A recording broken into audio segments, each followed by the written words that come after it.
जैसा हमने मान लिया वही हमने सुन लिया, और जैसा सुन लिया वही हमने मान लिया, और वही हम करने लगेंगे, और जो हम करने लगेंगे वही हमें मिलने लगेगा।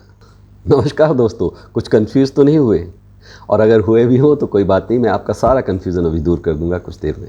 और साथ ही एक प्यारी सी कहानी भी सुनाऊंगा, छोटी सी प्यारी सी, और ऐसे संदेश भरी जो हमारी सोच को एक सही और पॉजिटिव डायरेक्शन देगी।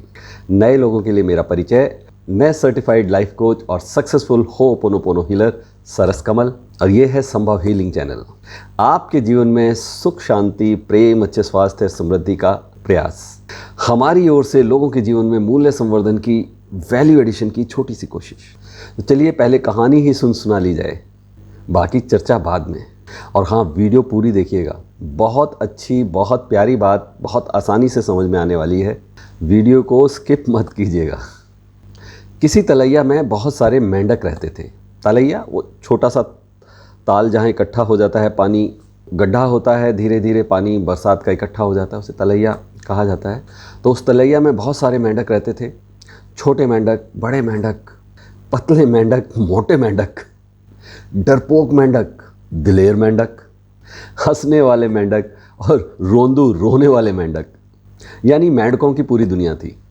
आए दिन कुछ ना कुछ उनके कुछ इवेंट्स होते रहते थे, मुकाबले होते रहते थे, कभी कभी टर्राने के, कभी ऊंची छलांग लगाने के, कभी सुस्त पड़े रहने के। मतलब ये कि वो अपनी दुनिया में पूरी तरह मस्त थे। बाहरी दुनिया में क्या चल रहा है, क्या हो रहा है, उससे उनका कुछ लेना देना नहीं था। अच्छा हाँ, उस तलैया में एक लंबा ऊंचा खंबा भी था। किसी ज़माने में बनवाया होगा किसी वहाँ के ज़मींदार या राजा ने। वो खंबा पूरी ताकत के साथ वहाँ पर सर उठा के खड़ा हुआ था। आज तक कोई मेंढक उस खंबे के ऊपर नहीं चढ़ पाया था। तो इस बार तलैया के सभी मेंढकों ने ये तय किया कि चलो इस खंबे पर ही चढ़ा जाया जाए, क्योंकि उस पर अभी तक कोई चढ़ नहीं पाया था। एक दिन फिक्स किया गया, पार्टिसिपेंट्स के नाम लिखे गए, और सब मेंढक उस दिन पूरी तैयारी के साथ वहाँ पहुँच गए। कार्यक्रम शुरू हो गया। नए और जवान मेंढक बहुत उत्साह में थे, जोश में थे। बुजुर्ग थोड़ा शांत थे। उन्हें लगता था कि अब तक जो नहीं हुआ वो अब क्या होगा।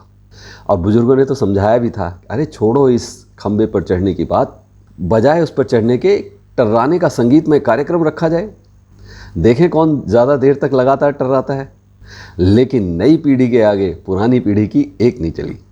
अब सब पार्टिसिपेंट हो हल्ला करके पूरी कोशिशें करने लगे, खंबे पर चढ़ने की कोशिशें। लेकिन काम कठिन था, बार बार कोशिशें की जाती और वो गिर गिर जाते नीचे। जो कोशिशें कर रहे थे वो लगातार कोशिशें कर रहे थे, और जो कोशिश नहीं कर रहे थे उन्होंने शोर मचाना शुरू कर दिया, नहीं होगा, नहीं होगा, तुम्हारे बस का नहीं है, मुश्किल है, मुश्किल है, बहुत मुश्किल है।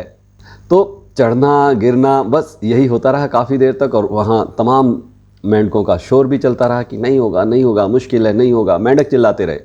अचानक एक छोटा सा मेंढक फुर्ती से उछल उछल कर खंबे पर चढ़ने लगा, और देखते ही देखते 2-4 बार नीचे गिरा भी, लेकिन फिर ऊपर कोशिश करके लगातार चढ़ने लगा, और देखते ही देखते खंबे के ऊपर टॉप पर पहुंच गया। ऐसा नहीं कि वो गिरा नहीं, बहुत बार गिरा, लेकिन जाने कैसा जोश उसके अंदर भर गया था, लगातार कोशिश करता रहा और उसे विजेता घोषित किया गया। उसे फूलों के हार पहनाए गए, और सब पूछने लगे, आखिर तुमने ऐसा कर कैसे लिया, तुम तो बहुत छोटे हो। अब वो छोटा सा मेंढक सबको अपनी तरफ बात करते हुए देखकर उसने समझा ये सब उसी से कुछ कह रहे हैं। तो वो बोला, भाई मैं तो बहरा हूं, मुझे समझ नहीं आ रहा कि आप क्या बोल रहे हो। इतने में उसकी माँ पीछे से उधर आ गई, और उसने अपने तरीके से उस छोटे से मेंढक को बताया कि बाकी लोग क्या कह रहे हैं, क्या पूछ रहे हैं।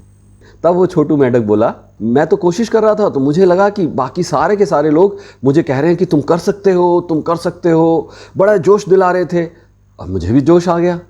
Yes you can do it, हाँ तुम कर सकते हो, आसान है, आसान है, तुम्हारे लिए तो ये आसान है। और मुझे लगा कि भाई जब सभी कह रहे हैं तो हाँ मैं ज़रूर कर सकता हूँ, और बस मैंने कर दिखाया। तो देखा हुआ क्या, मेंढक के मन में तो था ही कि उसे खंबा चढ़ना है। और जब सारे मेंढक ये सुन रहे थे कि नहीं हो सकता, नहीं हो सकता, मुश्किल है, मुश्किल है, तुम्हारे बस का नहीं है, नहीं हो सकेगा, तब ये मेंढक क्या सुन रहा था, ये अपने मन की आवाज़ सुन रहा था, क्योंकि ये बहरा था, इसे बाकियों की आवाज़ सुनाई नहीं दी। तो वो सारे तो थक के गिर गिर के थक के बैठ गए, और इसको जोश आता गया। ये अपने मन की आवाज़ से बहुत उत्साहित हो गया। तो जिसने सुना, जिसने माना कि खंबा चढ़ना मुश्किल है, तो वो सारे के सारे गिर गए, थक गए, नहीं चढ़ पाए। और इसने मान लिया था कि हाँ, खंबा चढ़ना आसान है, चढ़ा जा सकता है, और वो चढ़ गया। तो जैसा हमने मान लिया वही हमने सुन लिया, और जैसा हमने सुन लिया वही हमने मान लिया, और वैसा ही हम करने लगे, और वैसे ही हमें रिजल्ट मिल जाते हैं, यानी जीत मिलती है, खंबा फतेह। हम भी अक्सर तलैया के मेंढकों की तरह जीवन जीते हैं। जो भाव मन में बैठा होता है बस उसी पर फोकस होता है हमारा। जब ये फोकस पॉजिटिव डायरेक्शन में होता है तब तो जीवन में कामयाबी मिलती है, सब बढ़िया है।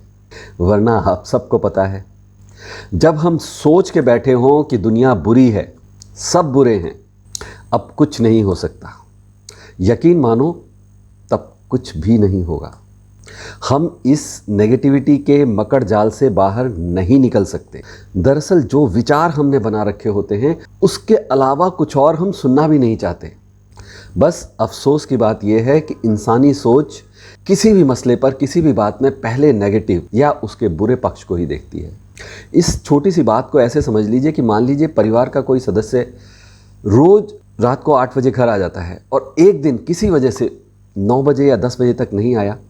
कारण चाहे कोई भी रहा हो, ऑफिस में लेट हो गया हो, ट्रैफिक ज़्यादा मिल गया हो, किसी दोस्त के साथ चला गया हो, उसके साथ समय बिता दिया हो।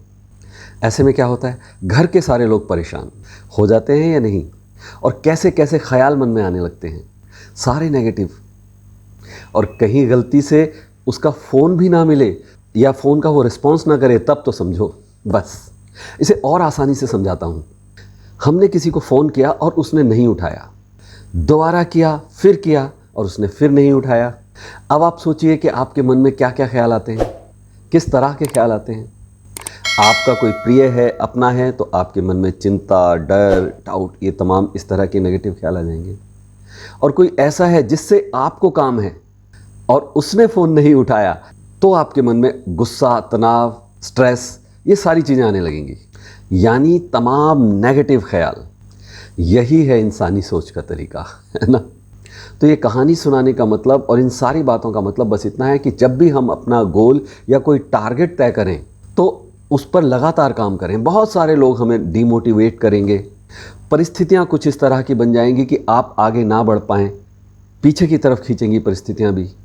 लगेगा कि जैसे आप इस काम को नहीं कर सकेंगे। लेकिन जो लोग बोल रहे होते हैं, आपको डिमोटिवेट कर रहे होते हैं, वो उनकी ज़िंदगी का तजुर्बा है, उनका सुना हुआ, उनका समझा हुआ। उन लोगों की बातों पर ध्यान न देकर अगर आप अपनी ऊर्जा को सही डायरेक्शन में लगातार कोशिशें करते रहें तो कामयाबी ज़रूर मिलती है। बस आपकी सोच और आपका फोकस वो सही डायरेक्शन में होना चाहिए। तो कैसी लगी आपको ये तलैया के मेंढकों की कहानी? थोड़ा जोश आया?